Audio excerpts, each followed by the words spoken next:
अस्सलामुअलैकुम तमाम देखने और सुनने वालों को वकार अल विशर में खुश आमदीद कहते हैं और अपनी क्लास का आगाज़ हदीस करीम से करते हैं। नबी करीम सल्लल्लाहु अलैहि वसल्लम ने अरशाद फरमाया कि आप सल्लल्लाहु अलैहि वसल्लम को जब कोई मुश्किल दरपेश होती तो आप सल्लल्लाहु अलैहि वसल्लम फ़ौरन नमाज की तरफ मुतवज्जा हो जाते। प्यारे बच्चों, आज की क्लास में एक्सरसाइज 6.1 को कंप्लीट सॉल्व करेंगे। तो वीडियो को शुरू करने से पहले कमेंट सेक्शन में लाजमी बताएं कि आप हमारी वीडियो कहाँ से देख रहे हैं और आपके स्कूल में पढ़ते हैं। तो चलते हैं अपने क्वेश्चन की जानब। If a is equal to 2, 4, 6 and 8 and b is equal to 1, 3, 5, which of the following relation from a to b। हमने प्रूव करना है कि जो आपके पास रिलेशन है ये फंक्शन है या नहीं है। हमारे पास कंडीशन ऑफ फंक्शन दो हैं कि हमने सबसे पहले चेक करना होता है कि domain of R is equal to A है, और सेकंड आपके पास आ जाता है कि each input has exactly one output. अब मैं ये दो कंडीशन को अब अपने क्वेश्चन पे सेटिस्फाइड करना है। अगर मैं इनकी डायग्राम बना लेता हूँ, क्या आ जाएगा, ए से बी है और ये हमने फंक्शन बनाना है। देखें आपके पास 2, 6, 8 और 4, 6, 8 और 4 आ जाएगा, और ये आ जाएगा 3, 5 और 3, 5, और ये आपके पास आ जाएगा 1। अगर मैं अब इसके इमेज बनाऊं तो इसका मतलब है 2 का इमेज आपके पास बन रहा है, 3 के साथ 6 का इमेज बन रहा है, 5 के साथ 8 का इमेज बन रहा है, 3 के साथ और 4 का इमेज बन रहा है 1 के साथ। अब हमने इन कंडीशन को यहाँ पे चेक करना है। अगर मैं यहाँ पे सबसे पहले चेक करता हूँ डोमेन ऑफ आर, अगर मैं डोमेन ऑफ आर देखूँ तो अब आपके पास देखें 2, 6, 8 और 4, 2, 6, 8 और 4, क्योंकि इन सारी वैल्यू से इमेज बन रहा है, तो फिर मैं कह सकता हूँ कि domain of R is equal to A. ये जो पहली कंडीशन थी ये तो आपके पास सेटिस्फाइड कर रही है। और दूसरी देखें कि each input has exactly one output, each input has exactly one output, के हर एक इनपुट के बदले आपके पास एक आउटपुट है। तो फिर हम ये कह सकते हैं कि so R1 is a function from A to B. ये आपके पास फंक्शन है फ्रॉम ए टू बी, क्योंकि हमारे पास जो दोनों कंडीशन है उसको सेटिस्फाइड कर रहे हैं। चलते हैं इसके सेकंड पार्ट की जानिब, पार्ट नंबर 2। अगर मैं इसकी पहले डायग्राम बना लेता हूँ, डायग्राम से हमें इजीली समझ आ सकता है। ये ए है और ये बी है। 2, 6, 8 और 6, 2 आपके पास आ जाएगा 6, 8 और ये आ जाएगा 3, 1, 3, 5, 3, 1 और 5। इसका मतलब ये आपके पास आ गया 2 का इमेज आपके पास आ जाएगा 3 के साथ, 6 का इमेज आपके पास आ जाएगा 1 के साथ, 8 का इमेज आपके पास आ जाएगा 3 के साथ, और फिर आपके पास आ जाएगा 6 का इमेज 5 के साथ। तो अगर आप देखें तो आपके पास यहाँ पे 6 की एक इमेज की जगह 2 इमेज बन रहे हैं। तो हम ये कह सकते हैं कि पहले यहाँ पे कि each input has not exactly one output. अगर मैं यहाँ पे शो करूँ, यहाँ पे आप यूँ समझ लें कि जो 6 का आपके पास 2 इमेज बन रहा है, एक आपके पास 1 के साथ बन रहा है, एक आपके पास 5 के साथ। तो इसका मतलब है कि इसके 2 इमेज बन रहे हैं, इस वजह से आपके पास यहाँ पे ये फंक्शन नहीं है। तो पहली कंडीशन पर हम नहीं चेक करते, क्योंकि अगर आपके पास एक कंडीशन भी सेटिस्फाइड ना हो तो आपके पास फंक्शन नहीं होगा। तो फिर हम कह सकते हैं कि R2 is not a function from A to B. चलते हैं इसके थर्ड पार्ट की जानिब, पार्ट नंबर 3। सबसे पहले हम डायग्राम बना लेते हैं। ए आपके पास है 2, 4, 6 और 8, और बी आपके पास है 1, 3 और 5। तो ये आपके पास 2 का इमेज आ गया 3 के साथ, 4 का इमेज आ जाएगा आपके पास 6 का इमेज आ गया 5 के साथ, और 8 का इमेज आपके पास आ जाएगा 3 के साथ। तो अब आप यहाँ पे एक चीज़ सबसे पहले हमने देखनी होती है कि हमने कहा था कि डोमेन ऑफ आर, अगर हम यहाँ पे इस फंक्शन की डोमेन निकालते हैं सबसे पहले कि डोमेन ऑफ आर, अगर आप यहाँ पे देखें 2 का भी इमेज बन रहा है, 6 का भी इमेज बन रहा है और 8 का इमेज भी बन रहा है, ये आ जाएगा 2, 6 और 8। तो क्या ये ए के इक्वल है? नो, नॉट इक्वल टू ए, क्योंकि 4 एक ऐसा इमेज है जिसका कोई इमेज एलिमेंट है जिसका कोई इमेज नहीं बन रहा। तो इसका मतलब यहाँ पे आपके पास कंडीशन 1 सेटिस्फाइड नहीं कर रही। अगर आपके पास कंडीशन 1 सेटिस्फाइड नहीं कर रही तो फिर हम ये कहेंगे कि R3 is not a function from A to B, क्योंकि यहाँ पे 4 एलिमेंट ऐसा है जिसका कोई भी इमेज नहीं बन रहा। तो हमने ये कहा था कि जब डोमेन ऑफ आर निकालेंगे वो इक्वल टू ए होना चाहिए, तो यहाँ पे ये ए के इक्वल नहीं आ रहा, इसलिए ये आपके पास फंक्शन नहीं है। R4 सबसे पहले हम डायग्राम बनाएंगे ए टू बी, 2, 4, 6 और 8, और ये आपके पास आ जाएगा 1, 3 और 5।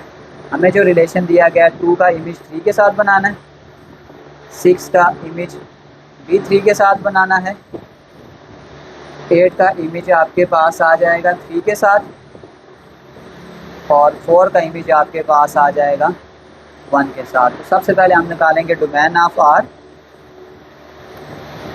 Domain of R. तो आप देख सकते हैं कि 2, 4, 6 और 8 सबका इमेज बन रहा है, तो ये आ जाएगा 2, 4, 6, 8 विच इज़ इक्वल टू ए। इसका मतलब पहली कंडीशन तो आपके पास सेटिस्फाइड होगी कि domain of R is equal to ए।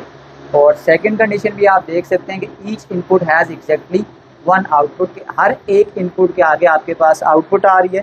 फिर हम ये कहेंगे कि each input has exactly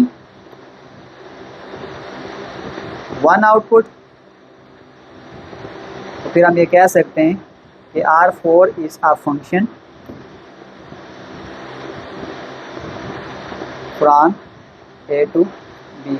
R4 जो है वो आपके पास फंक्शन है क्योंकि आपके पास ये जो दोनों कंडीशन है वो सेटिस्फाइड कर रहे हैं। तो चलते हैं क्वेश्चन नंबर 2 की जानिब। Question number 2, identify the function from the diagrams, also write their type. सबसे पहले आपके पास देखें हमने काफ़ी तरह के फंक्शंस पढ़े थे, उसमें आपके पास सबसे पहले देखें तो हमने एक फंक्शन पढ़ा था 1 to 1।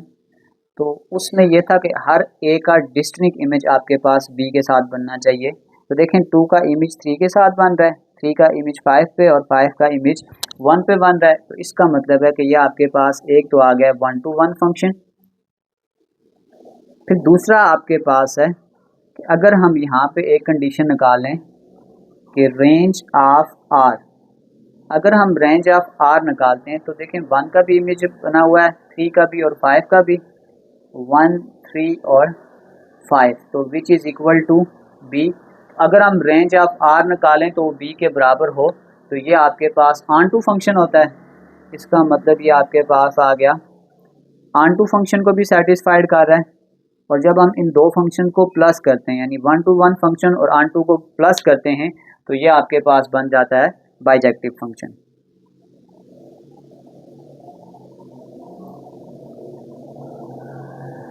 तो ये आपके पास 3 तरह के फंक्शन को सेटिस्फाइड कर रहा है कि ये 1 to 1 फंक्शन भी है, ऑन टू फंक्शन भी है और बाइजेक्टिव फंक्शन भी है। चलते हैं इसके सेकंड टाइप की जानिब। अब पार्ट नंबर 2 में अगर आप देखें तो सबसे पहले हमने फंक्शन की 2 करेक्टरिस्टिक्स पढ़ी थी। उसमें जो पहली करेक्टरिस्टिक्स थी वो आपके पास ये था कि अगर हम डोमेन लें कि डोमेन ऑफ जी, तो देखें वो आपके पास आ रहा है 0 और 2। क्या डोमेन ऑफ जी जो है वो पी के बराबर आ रहा है? नहीं, क्योंकि आपके पास ये देख सकते हैं कि 4 एक ऐसा एलिमेंट है जिसका कोई भी इमेज नहीं बन रहा। तो यहाँ पे पहली कंडीशन ही सेटिस्फाइड नहीं कर रही, तो फिर हम ये कह सकते हैं कि सो जी is not a function.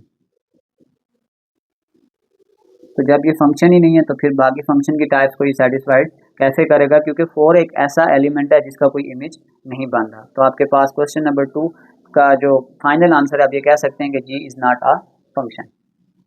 Part number 3। अब पार्ट नंबर 3 में अगर हम सबसे पहले इसको 1 to 1 फंक्शन देखें तो 1 to 1 फंक्शन नहीं है कि 2 का इमेज भी आपके पास C बन रहा है और 4 का इमेज भी आपके पास C बन रहा है। इसका मतलब ये 1 to 1 फंक्शन तो नहीं है। अगर हम पहले इसकी रेंज निकालते हैं, अगर हम निकालते हैं कि रेंज ऑफ H, अगर हम रेंज निकालें तो देखें वो आपके पास आ रहा है B और C, B और C। तो क्या B और C जो है वो y के पूरे एलिमेंट है? तो आप देखें ये आपके पास a एक ऐसा एलिमेंट है जहाँ पे कोई x का इमेज a के साथ नहीं बन रहा, तो हम ये कह सकते हैं कि ये आपके पास फिर सबसेट है y का, यानी इक्वल टू y नहीं है। तो अगर आपके पास ऐसा सिनेरियो है जिसमें सेकंड पे कोई एटलीस्ट एक इमेज ना बन रहा हो, तो इस फंक्शन को हम कहते हैं कि ये आपके पास इनटू फंक्शन है। तो फिर हम ये कह सकते हैं कि range of H is subset of Y।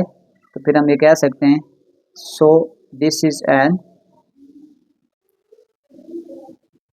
Into function. तो आपके पास ये इनटू फंक्शन आ गया। अब इसके अलावा बाइजेक्टिव या वो हम इसलिए चेक नहीं कर रहे कि अगर आपके पास ये 1 to 1 फंक्शन होता तो फिर उसको हम फर्दर चेक करते।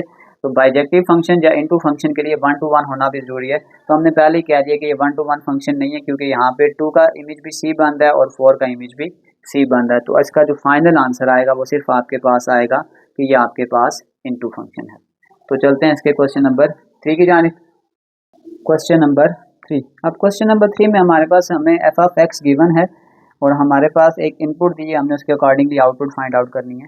फंक्शन आपके पास ये है कि f of x is equal to x का स्क्वायर माइनस 1/2 एक्स प्लस 3।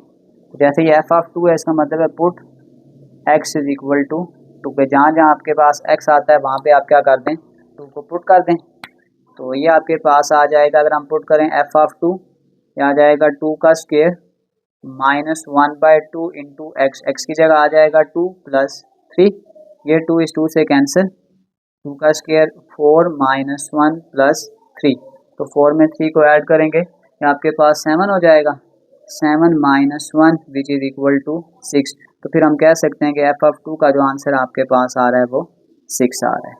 अब नेक्स्ट एज इट इज़ हमने एफ ऑफ माइनस 1 पुट करना है। तो अगर मैं इसको सेकंड पार्ट के लिए यहाँ करूँ तो put x is equal to -1, तो सिंपल आपके पास आ जाएगा कि f of -1 is equal to -1 का स्क्वायर माइनस 1/2 इंटू -1 प्लस आपके पास आ जाएगा 3।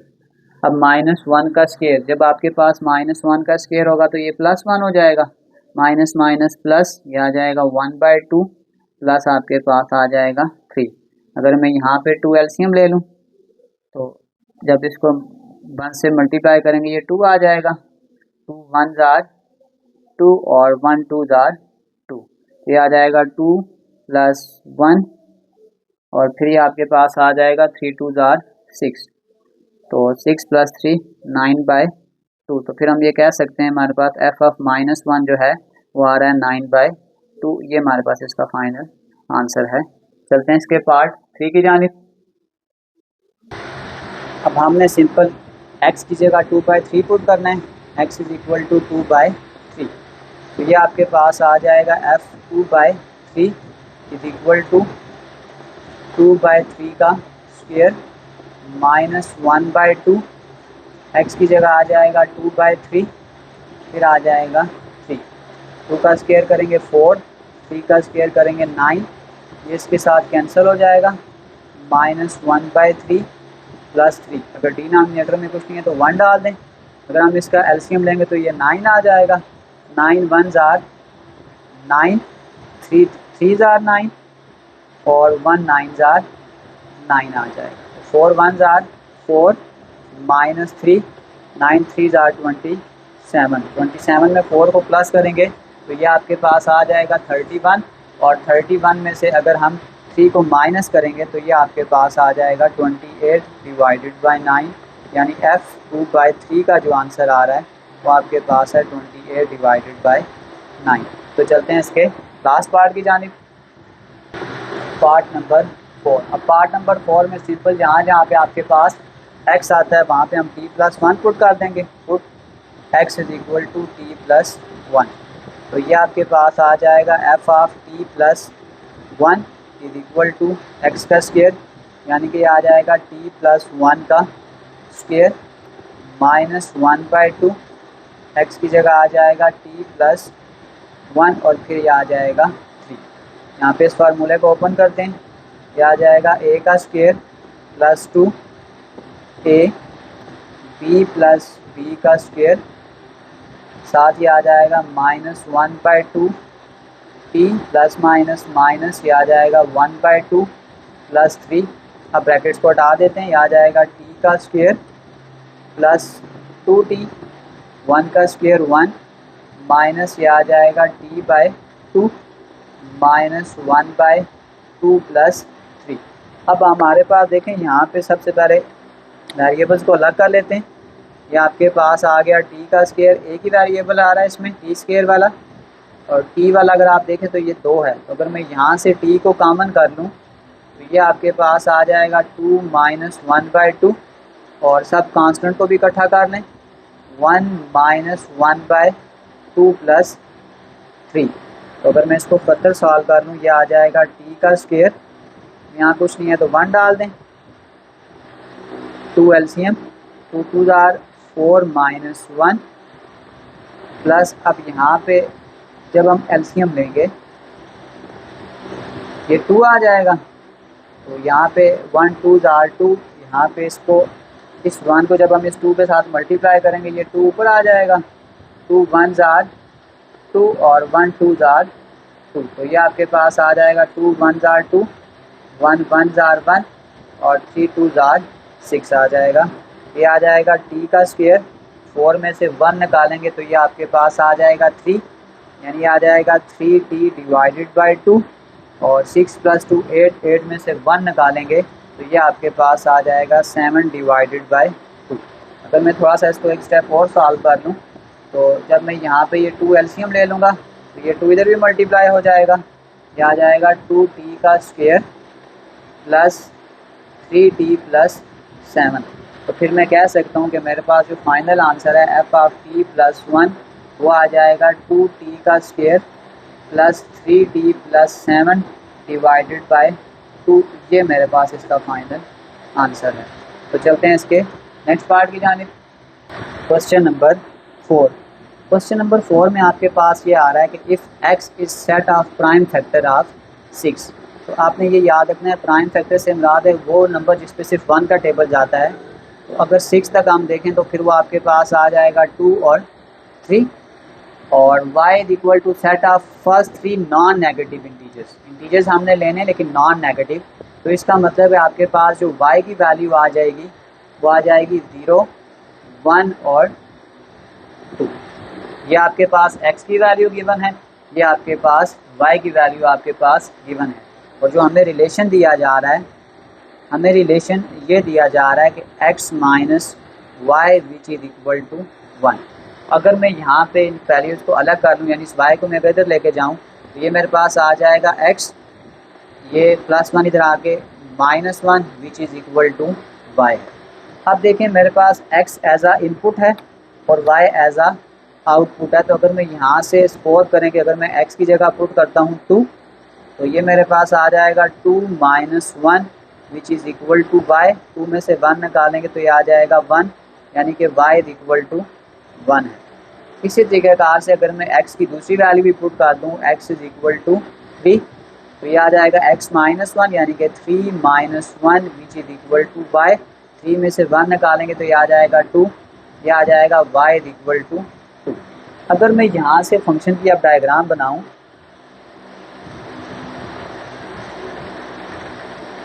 तो देखें x आपके पास था 2 और 3, y आपके पास है 0 1 और 2। देखें जब मैं इसको फंक्शन बना रहा हूँ, जब हमने x की वैल्यू 2 पुट की तो हमारे पास y का आंसर आ गया था 1, तो 2 का इमेज 1 के साथ बन रहा है, और जब मैंने x की वैल्यू 3 पुट की तो y का इमेज आपके पास आ रहा है 2। अगर हम इस डायग्राम को यहाँ से देखें, अगर मैं यहाँ पे निकालूँ इसकी रेंज, अगर मैं निकालता हूँ कि रेंज ऑफ एफ, तो जो रेंज आ रही है वो आपके पास 1 और 2 आ रही है। अब देखें यहाँ पे 0 एक ऐसा एलिमेंट है जिसका फर्स्ट एलिमेंट के साथ कोई इमेज नहीं बन रहा, फिर हम ये कह सकते हैं कि range of f is subset of y. अगर आपके पास रेंज ऑफ एफ जो है वो सबसेट ऑफ वाई हो तो फिर आपके पास ये जो फंक्शन बनता है इसको हम बोलते हैं कि ये आपके पास इनटू फंक्शन है। एक इनटू फंक्शन तो इसने सेटिस्फाइड कर दिया। अब अगर हम इसको 1 टू फंक्शन देखें तो देखें 2 का डिस्टिंक्ट इमेज 1 के साथ बन रहा है और 3 का डिस्टिंक्ट इमेज 2 के साथ बन रहा है, तो इसका मतलब है कि ये आपके पास 1 टू 1 फंक्शन भी बन रहा है। अगर आपके पास इनटू फंक्शन भी हो और 1 टू 1 फंक्शन भी हो तो फिर हम उसको कहते हैं इंजेक्टिव फंक्शन। फिर हम ये कह सकते हैं कि हमारे पास जो फाइनल है the given function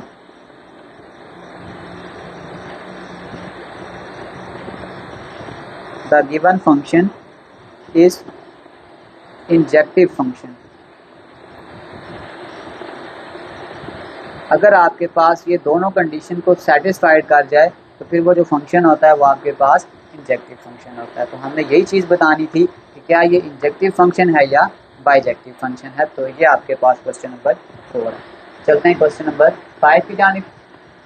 question number 5, a function f is defined by f of x is equal to t minus x, यानी हमें एक फंक्शन गिवन है कि f of x is equal to t minus ax।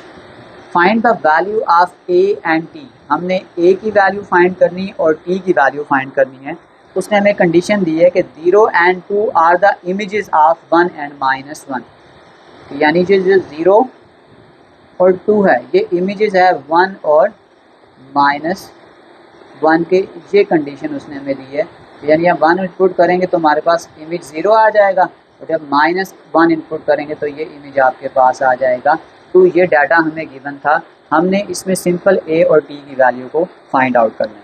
तो अब सबसे पहले अगर मैं यहाँ पे ये आप सपोज करें ये x है ये y है, तो अगर मैं यहाँ पे x की वैल्यू को पुट कर देता हूँ 1, तो आपके पास आ जाएगा f of 1 is equal to t minus a into x, x की जगह 1, तो ये आ जाएगा t माइनस a।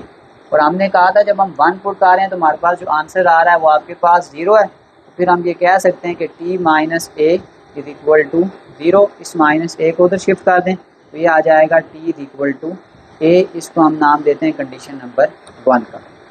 फिर दोबारा से जब हम -1 पुट करेंगे x इज इक्वल टू -1, तो ये आ जाएगा f of -1 is equal to t minus a into -1, तो ये आपके पास आ जाएगा t minus minus plus a आ जाएगा। और हमने ये कहा था कि जब हम -1 पुट कर रहे हैं तो आउटपुट आ रही है 2, तो इसका मतलब ये आ जाएगा t plus a is equal to 2। इसको हम इक्वेशन नंबर 2 का नाम देते हैं। अगर आप देखें इक्वेशन नंबर 1 में हमने कहा है कि t is equal to a और t plus a is equal to 2। अगर मैं ये t की वैल्यू को यहाँ पे पुट कर देता हूँ कि put t is equal to a, इस t की जगह जब मैं a पुट करूँगी आ जाएगा a plus a is equal to 2, ये आ जाएगा 2a is equal to 2, a is equal to 2 divided by 2, ये कैंसिल हो जाएगा तो ये आ जाएगा a इज इक्वल टू 1।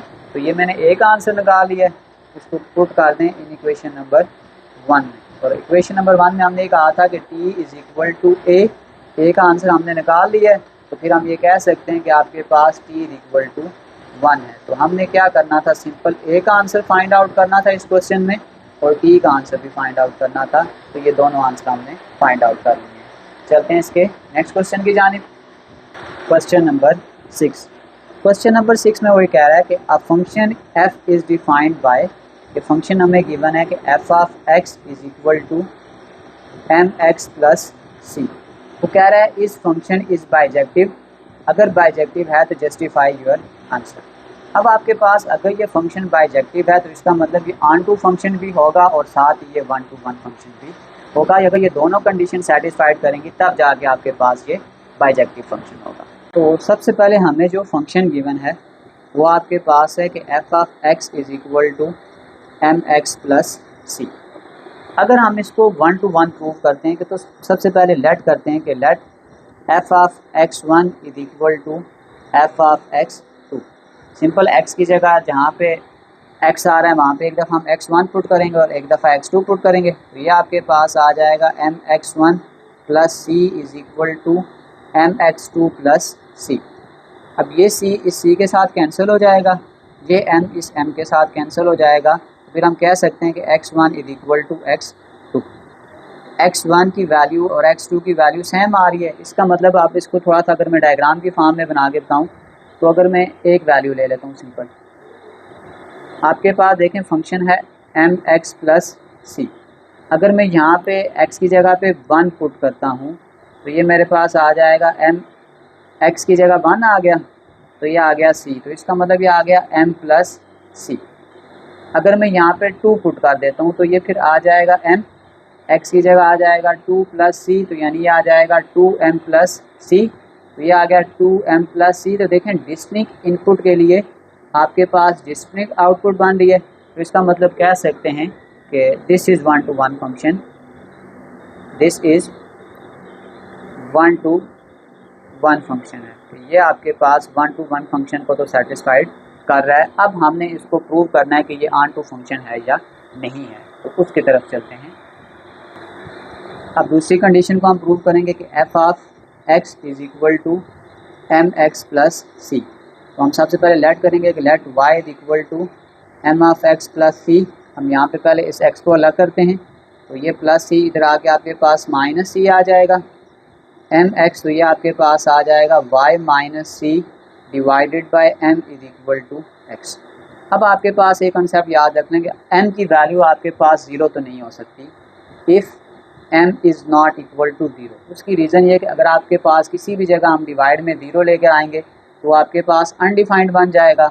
इस सिनेरियो में अगर m की जगह हम यहाँ पे ज़ीरो पुट करेंगे तो ये फिर अनडिफाइंड हो जाएगा, ये फर्दर सॉल्व नहीं होगा।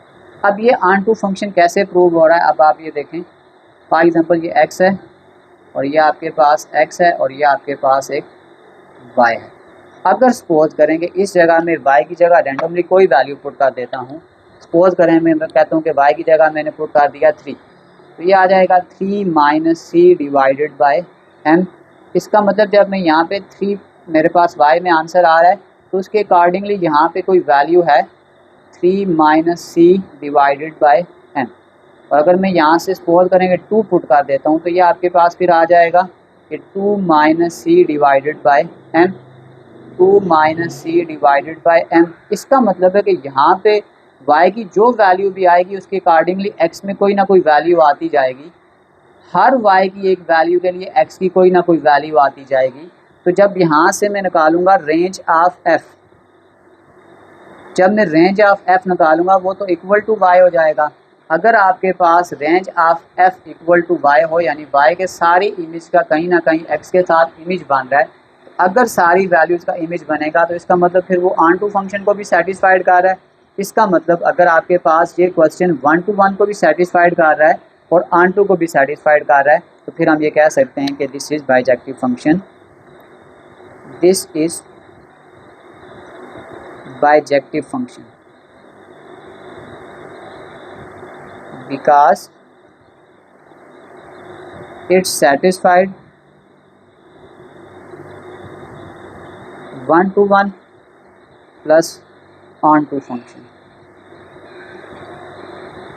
क्योंकि ये 1 to 1 को भी सेटिस्फाइड कर रहा है और ऑन टू फंक्शन को भी सेटिस्फाइड कर रहा है। अगर आपके पास कोई फंक्शन 1 to 1 और ऑन टू दोनों को सेटिस्फाइड करे तो फिर वो आपके पास बाइजेक्टिव फंक्शन होता है।